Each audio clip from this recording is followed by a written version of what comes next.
Maior. 8h14. Repita. 8h14 e o Jornal da Manhã recebe agora o deputado federal e reconduzido também como líder da bancada aqui no Rio Grande do Norte, Benes Leocádio. Seja muito bem-vindo, deputado. Bom dia, Alice. Bom dia, Virgínia. Bom dia, Júlio Pinheiro. Um prazer estar aqui mais uma vez conversando com vocês do Jornal da Manhã, na Jovem Pan News Natal, e ficar à disposição aqui para esse bate-papo.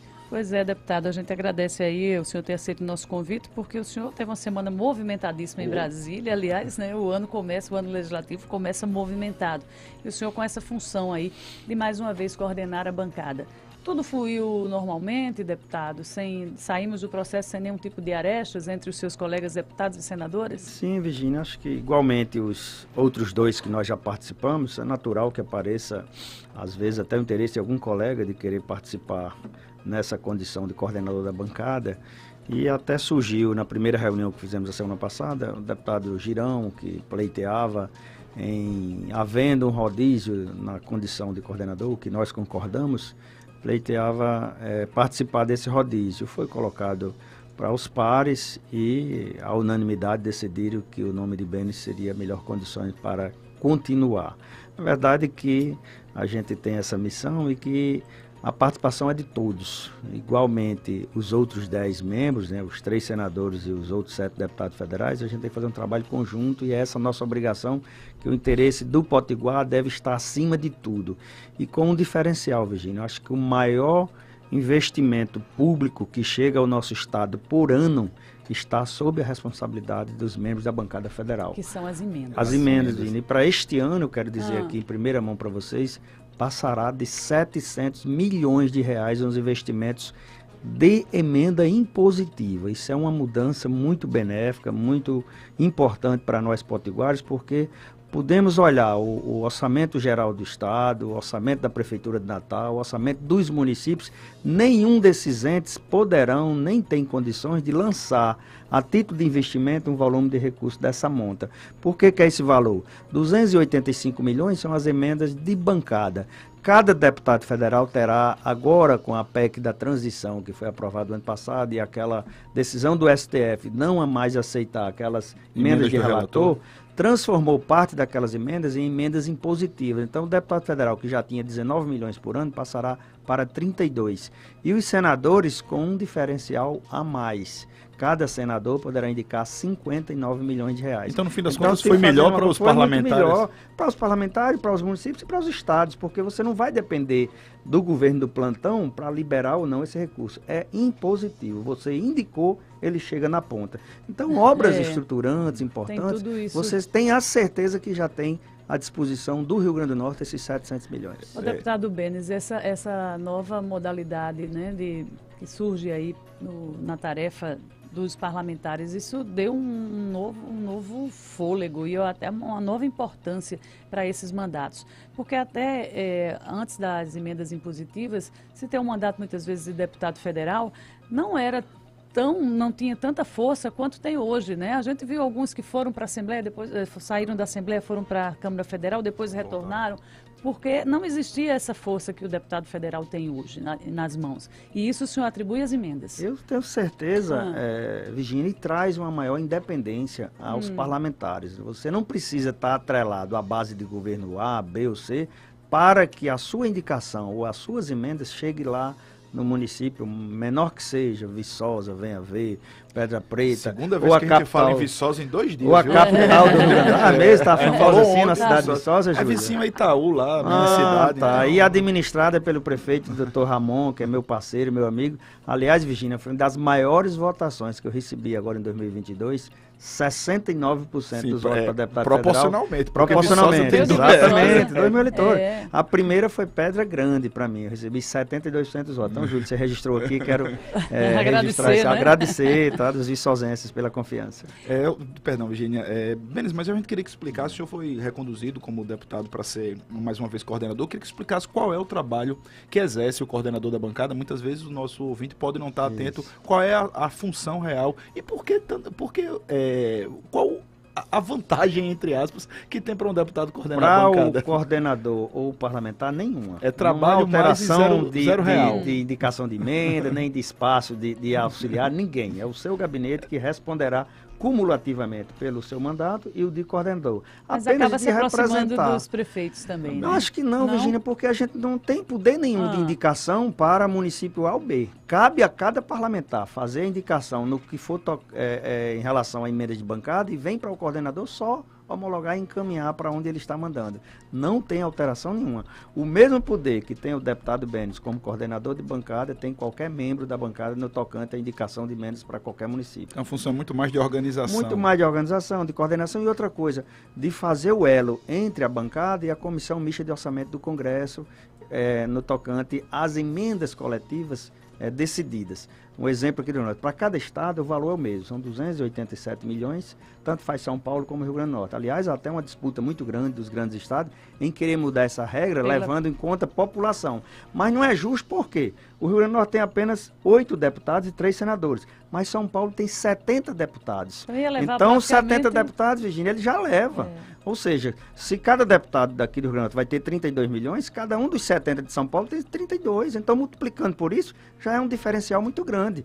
Não faz sentido você fazer mudança nas de bancada pela população, porque é igualmente a representação no Senado. Não são 3 por estado, é um equilíbrio da federação que a gente atribui a isso. Então, dificilmente vai mudar também, porque as bancadas somadas, Norte, Nordeste e os estados menores, não vão aceitar. Então, isso é benéfico para o Rio Grande do Norte. Deputado Benes, suas impressões sobre o novo Congresso, né? O senhor é um deputado experiente, um político também muito experiente, tanto é que foi escolhido aí para coordenar.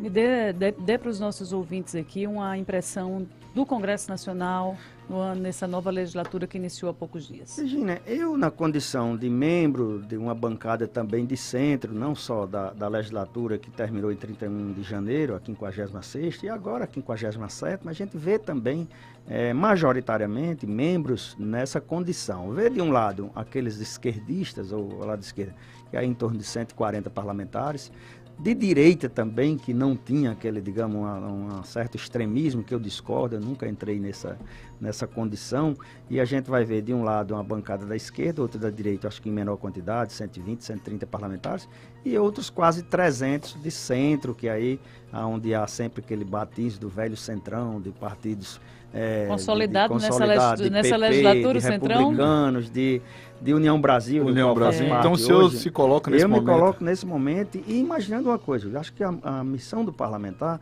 é tentar produzir leis que sejam que vá de encontro aos anseios da população naquilo que pode melhorar a sua vida.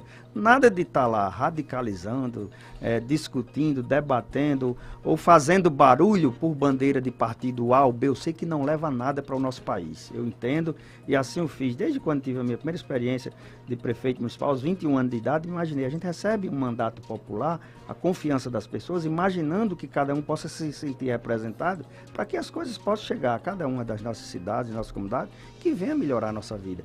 E aí eu trago esse exemplo para o Rio Grande do Norte, Virgínia. Nós temos que nos preocupar naquilo que realmente poderá melhorar a vida de alguém no estado. O quê? O Rio Grande do Norte sempre se falou campeão de sol, campeão de petróleo, campeão de minérios. Agora dos ventos. Dos ventos, pois é. Então o que o poder público pode estar fazendo para aproveitar essas condições digamos assim, de vantagem?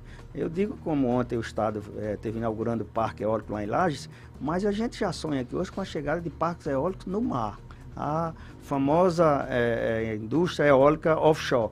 E já está em estudos aqui um porto indústria para a cidade de Caiçara do Norte. Então vamos concentrar o nosso esforço nessa direção, que a geração de emprego, de rendas, de divisas e desenvolvimento para o Estado, ela é real, ela pode acontecer, está à nossa porta. As rodovias estruturantes, duplicação da reta Tabajara, se Deus quiser, e aí foi condição nessa última reunião da bancada, nós estamos pedindo uma audiência com o ministro Renan Filho, o qual a governadora já esteve e anunciou que já tem X milhões de reais garantidos para conclusão da obra, mas isso não está no orçamento e a minha preocupação conclusão da reta Tabajara. Então nós precisamos saber qual a fonte orçamentária então, que vai concluir a Tabajara. Então o governador anunciou sem o recurso estar garantido. Garantido. Ela esteve com o ministro Renan e ele noticiou que teriam 150 milhões de reais para concluir. Não está na lei orçamentária de 2022 esse recurso ainda assegurado. Eu acho que está em torno de 50, 60, e aí é justo que a bancada, e até convidando ela para ir também com a gente, e somar esforço nessa direção, para saber se vai haver algum remanejamento de outra rubrica, uma suplementação. O importante é que a gente garanta a conclusão da obra. E além dela, hoje a gente sonha também com a famosa duplicação da 304, que não é fácil, é um orçamento muito significativo, mas a meu ver, no governo passado foi colocado isso, deverá se partir para uma PPP. Não sei se o governo que entra terá essa mesma visão, esse mesmo reconhecimento de necessidade. Já foi discutido que seja eu ouvi do ministro Tarcísio, quando estava lá, que o caminho era esse. E agora, a própria equipe do ministro Renan também já se fala nessa situação. Não acredito que o governo federal possa executar com orçamento próprio. Então, cabe à bancada provocar, discutir, debater e levar. E eu defendo também, Virgínia, que a gente possa ter a pavimentação, a implantação da BR-104, que é a única que cortará o nosso estado em sentido contrário. Ela nasce na região salineira, em Macau, e facilitará o polo petrolífero, né, lá de Guamaré, o próprio produção de sal, né, daquela região, e o polo fruticultor da região do Vale do Açu. Então, tudo isso poderá ser beneficiado. Essa BR sai Macau, Afonso Bezerra, Pedro Avelino. Eu não conhecia essa BR-104. Cruza para Serra Corá, Júlio, e o único trecho não pavimentado hoje é entre Laje e Serra Corá, são 50 quilômetros. Ela vai ligar o Seridó, a Central e a região salineira e chegará no estado de Alagoas. Ela passa pela Paraíba, né, Pernambuco. Na Paraíba, ela entra pela cidade de Jaçanã, ali Campo Redondo. Então, é muito importante para nós. O prefeito Agnello Alves, Virgínia, de saudosa memória, era presidente da FEMURN, e eu levei essa sugestão para a elaboração do projeto. E a emenda de bancada, 2,5 milhões, no ano de 2014, salvo engano, foi aprovada. O EVTE já está pronto, falta apenas o projeto de engenharia. E eu acho que cabe a nós, membros da bancada, discutir essa importância para o Estado. Eu não quero saber do governo A, do governo B ou C. Nosso papel é fazer esse trabalho, viu, Júlia? E aí eu me sinto muito responsabilizado e feliz em poder estar conduzindo a nossa bancada, porque na hora de discutir esses projetos importantes para o Estado, a gente tem que conseguir a unanimidade de todos. Eu acho que é isso que a gente tem que fazer. Ajudar o governo, Virgínia, no tocante a Natal, que hoje constrói, ou vai construir agora o Hospital de Natal, graças à iniciativa da bancada. Nós já aportamos 2 emendas em anos seguintes, né, 2021 e 2022. O prefeito Álvaro esteve no meu gabinete antes de ontem, solicitando empenho para a gente buscar mais recursos, reforçar mais recursos. Ele falava na monta de 80 milhões, mais ou menos, para se fazer o hospital lá na zona sul de Natal. É bem mais, viu, Júlio? Acho que é mais de 100 milhões. Hoje ele já tem assegurado cerca de 40 milhões. Tinha 40 milhões que estava tramitando ano passado nessa indicação de RP9, mas foi cancelado. Eu sugeri a ele... RP9, emenda do relator do ano passado, né? E aí, para que a gente possa reforçar nos anos seguintes, porque é uma obrigação da CMO, uma obra, ao iniciar, por indicação de bancada... CMO, Comissão Mista de Orçamento. Comissão Mista de Orçamento do Congresso. Ela não pode ser paralisada, ou seja, ela não pode deixar de receber emendas sequencialmente. Uma certa exatamente. Tranquilidade, né, para tudo que foi iniciado. E isso, né? A gente tem uma boa notícia com a indicação do governo do Estado esse ano para conclusão da RN 203, salvo engano, que liga São Tomé a Serra Corá. Ela estava paralisada há mais de 10 anos, vai ser retomada agora com indicação de 19 milhões, e para 2024, o valor que for de uma emenda de bancada, ela será novamente assegurada. Então, deputado, o União Brasil, ele tem participado aí de várias polêmicas com relação aos impasses do partido sobre o apoio ao governo Lula, meio que estaria ele ali na questão de independência, né? Chegou a se falar da independência. Qual o posicionamento do senhor a respeito disso? O União Brasil é hoje um partido, digamos, de uma grande representação no Congresso. Nós estamos em 59 deputados e 10 senadores. É natural que hoje, digamos, a terceira maior bancada da Câmara, e esta semana foi muito discutido lá por Brasília, uma novidade que estão em discussão a formação de uma federação, e aí compondo União Brasil, PP e Avante. Então nós poderemos chegar a 113 vai deputados. Vai ter muita força, aí vai ter que... Então, e aí não é centrão, é o centro do centrão. E aí, Virgínia, figuras importantes da política brasileira, como o senador Ciro Nogueira, como o presidente Arthur Lira, como Luciano Bivar, a CM Neto. Isso então, pode caminhar para se concretizar esse Isso blocão? pode caminhar, sim, está em fase de discussão, e acredito eu que se chegar ao entendimento, até porque já fomos ouvidos enquanto bancada da União, eu e o colega deputado Paulinho Freire aqui do Rio Grande do Norte, sobre a nossa opinião, e eu não vejo nada que venha dificultar ou complicar, até porque fortalece mais ainda, e de partidos que têm, digamos, a mesma ideologia, o mesmo comportamento, né, a nível do Congresso. Em relação à participação do governo, eu diria que hoje o União Brasil tem 2 ministros, né, o do Turismo, colega deputado federal Juscelino Filho, lá do Maranhão, e Daniela do Vaguinho, lá do Rio de Janeiro. Além da indicação do senador Davi Alcolumbre, através da pessoa do ex-governador Valdez Góes, que comanda a integração nacional. Mas entra na conta de Alcolumbre ou entra na conta do União Eu Brasil? acho que é muito mais de Alcolumbre, viu, Júlio? Porque às vezes fica a discussão na mente da população, é do União Brasil? O próprio indicado não é filiado à União, salvo engano, ao PDT. Então, como é que você caracteriza uma indicação do União se aquele representante nem pertence aos seus quadros, né? Mas de modo que a gente tem escutado da interlocução da base do governo com o Congresso, como se comportará cada parlamentar, e eu, independentemente de estar na União, Virgínia, jamais me colocaria em oposição àquilo que for bom para o Rio Grande do Norte e para o Brasil. Eu sempre O senhor se sente um deputado de governo? Eu não, nem de governo, nem de oposição, porque acho que assim, quem se coloca, tudo que é de oposição não presta. Ou quem está na oposição, tudo que é de governo é condenável. Eu não me sinto dessa forma, eu me sinto na condição de cumprir a minha ambição, de ver e enxergar aquilo que for melhor para todos nós potiguares. Deputado Benes, queria ouvir sua opinião sobre a possibilidade da instalação de uma CPMI, inclusive está sendo defendida pelo senador Rogério Marinho, para apurar os atos de 8 de janeiro.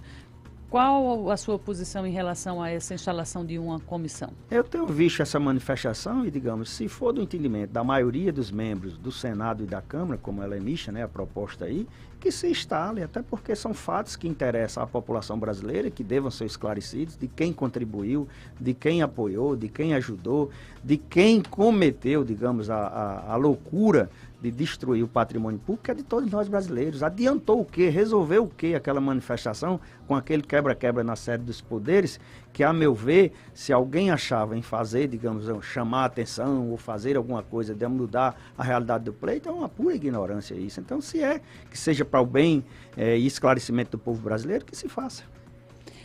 O senhor vai assinar, caso chegue? Ainda não foi proposta, né? Ao chegar na Câmara, nós discutiremos isso primeiro a nível de bancada, que é como é comum em todos os partidos que estão lá na casa, para que a gente possa tomar uma decisão. O União Brasil está reivindicando algum espaço nas autarquias, nas fundações, nos órgãos do governo federal a nível do Rio Grande do Norte? Não, Virgínia, isso caberá se a decisão do partido for pela, digamos assim, o desembarque na base do governo, e aí os seus ministérios, em havendo verticalização naquilo que é da competência de cada um deles. Vamos dar um exemplo aqui no Rio Grande do Norte. O Ministério da Integração Nacional tem o DENOX, tem a Codevasf, o Ministério das Comunicações, Correios, então aqueles seus órgãos que forem da responsabilidade de gestão de cada um desses ministérios, naturalmente são convidados, às vezes, pessoas que tenham vinculação ou alinhamento com seus partidos. Se assim for feito e convidado, a gente vai avaliar e discutir, mas nenhuma reivindicação ainda. FUNASA permanece? O senhor acompanha essa discussão? Ou o decreto que extinguiu a fundação pode ser revertido? O governo editou uma medida provisória com a extinção da FUNASA, mas já há rumores de que há uma reação, e eu defendo, entre eles, a sua permanência, até porque é um órgão que tem atuado muito na ponta, nos pequenos municípios, principalmente no tocante a soluções de obras hídricas, de perfuração de poços, de instalação de sistemas de abastecimento de pequeno porte, de esgotamento sanitário. E, pelo que soubemos lá em Brasília, nessa discussão da eleição do presidente Pacheco, passou o compromisso do governo de rever essa medida provisória com a manutenção da FUNASA. Não tenho essa certeza, mas a medida provisória vai ser analisada pelo Congresso. Eu, particularmente, adianto aqui o meu voto. Se depender dele, é pela manutenção. Pela manutenção da FUNASA. Exatamente. Deputado, e os preparativos para 2024 já está cedo, né? Tá cedo. Eu ainda nem decorei a data, tem que saber. A eleição de 2024. Está cedo para alguns, né? Isso. O senhor é um deputado municipalista, tem uma base muito grande no Rio Grande do Norte. Como é que o senhor se prepara para um pleito aí e quais serão os focos de atuação do deputado Benes em 2024? Primeiro, essa organização partidária em cada município. Né? Eu pertencia ao Partido Republicano na eleição passada, que por dificuldade de composição das nominatas aqui, tive que fazer uma nova opção por União Brasil. E eu acho que sempre Deus tem me protegido, me orientado em minhas decisões, Virgínia, porque fui para uma eleição onde a gente tinha uma disputa muito equilibrada. Eu, a da colega deputada Carla Dix e o presidente da Câmara, Paulinho Freire. Além até dele, se tem também dizia Leonardo Rego também, que eram 3 nomes, Júlio, que disputariam provavelmente 2 vagas. E ao final ficamos eu e Paulinho. E aí a gente agradece também ao Leonardo Rego, a Carla Dix, a Carol Pires, ao Sargento Leocádio, a doutora Vanessa lá em Açu, porque ninguém se elege sozinho hoje.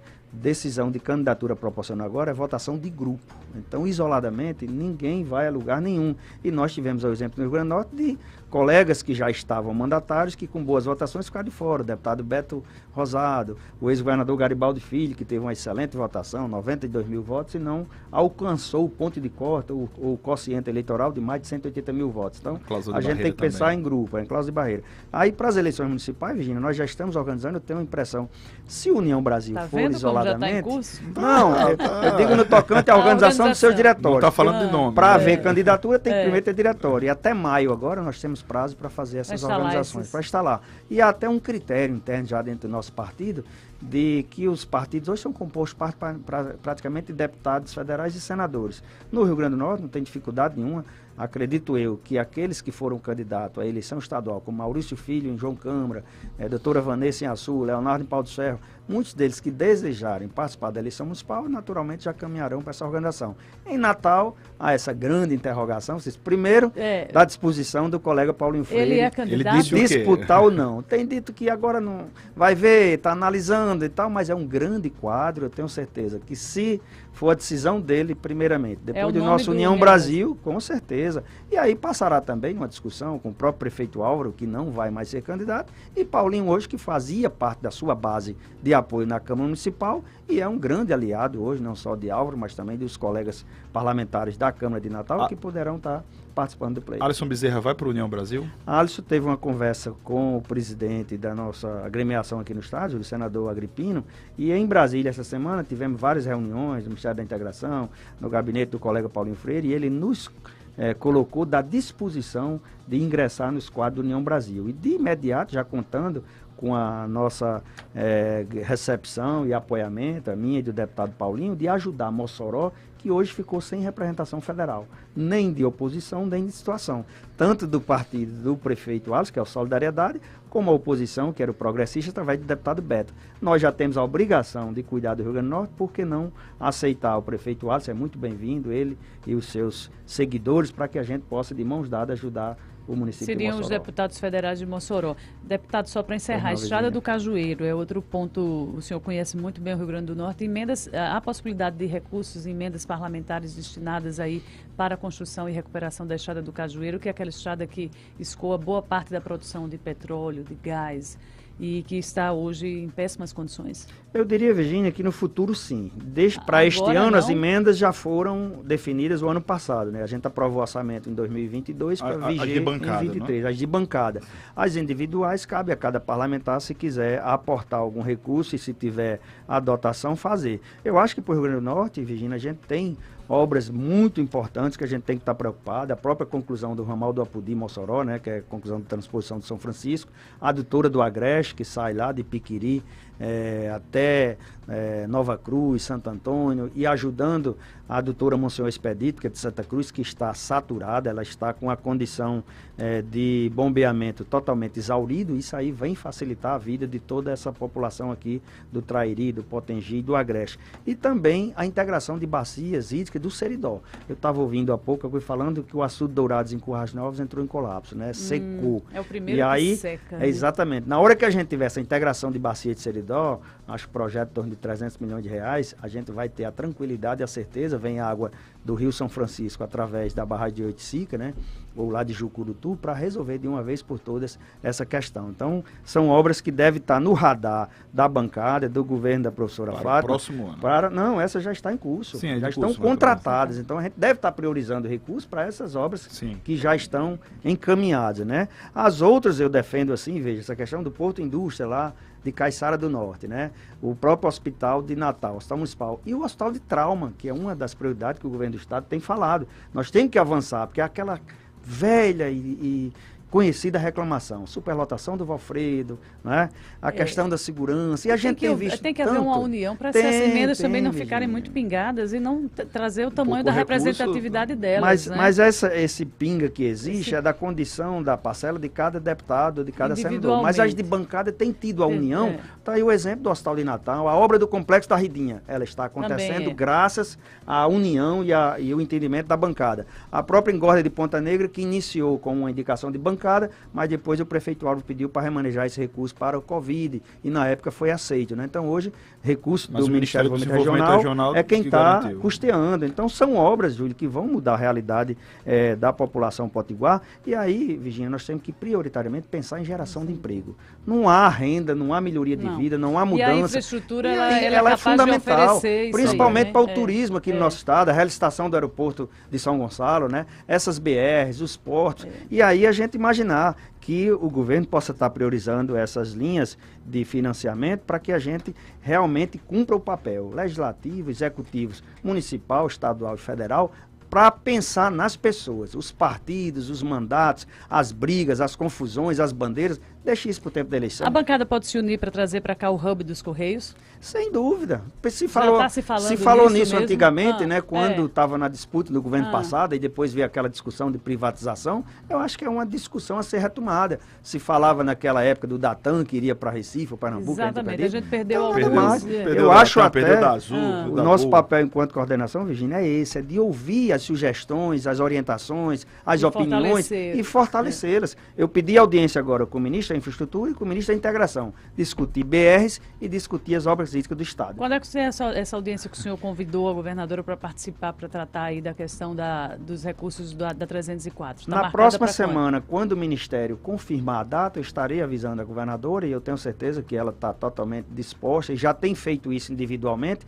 mas enquanto bancada, que é quem aprova ou não o orçamento do Congresso, a gente precisa estar sabendo de onde vem, né? Então, vamos estar juntos nessa batalha. Ontem mesmo recebi um pedido do secretário Cipriano para reunir a bancada, provavelmente dia 24, próximo, para discutir a questão do fortalecimento da rede de saúde do nosso estado, que é uma dificuldade tremenda. A gente tinha então, muita coisa para perguntar aqui.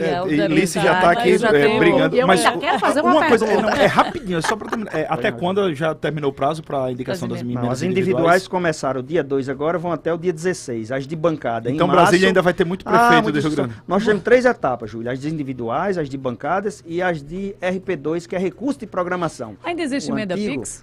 A emenda PIX, a tão chamada, ainda existe? Virginia, é a emenda Aquela de transferência direto, especial. Continua. Isso aí é uma decisão de cada parlamentar, senador e deputado. Obrigatoriamente, 50% tem que ser em saúde, não pode ser PIX. A PIX é aquela que vai pelo Ministério da Economia, mas a prefeitura fica obrigada a dizer aonde vai aplicar e prestar contas ao Ministério. Ela recebe sem a obrigação de vinculação, mas ela execução. tem que dizer onde executou. Ela tem que dizer onde executou. Então, nosso ouvinte, viu, cobre do seu prefeito. Até dia 16 ainda pode pedir. Pois é, deputado Benes Leocádio, reconduzido como líder da bancada do Rio Grande do Norte, o que os potiguares podem esperar desse segundo mandato? Acredito que uma segunda recondução, a expectativa pesa mais. Os potiguares, neste início de ano, receberam muitas notícias que não foram boas, né? Aumentos significativos, déficits aí na saúde, como o senhor mesmo citou aí. O senhor é consciente dos problemas que o Rio Grande do Norte precisa. O que a gente pode esperar? Dedicação, esforço, compromisso e um pouco de experiência, não é, Alice, que esse mandato passado nos deu. Além de já ter conduzido a bancada por 2 períodos, agora estou indo para o 3º, então a vivência do dia a dia lá no Congresso nos leva a somar esforços pensando no Rio Grande do Norte. A governadora Fátima, o prefeito Álvaro, todos os prefeitos do Rio Norte que conhecem o comportamento do deputado Benes, não espere outra coisa a não ser sensibilidade e compromisso de buscar melhores dias para o povo potiguar. Exatamente. Sucesso, deputado. Muito obrigada, Sempre que Benes. estiver por aqui, a gente vai voltar a conversar. Seja sempre bem-vindo. Obrigado a vocês e até outro dia. 8h43. Repita. 8h43. Jornal da Manhã.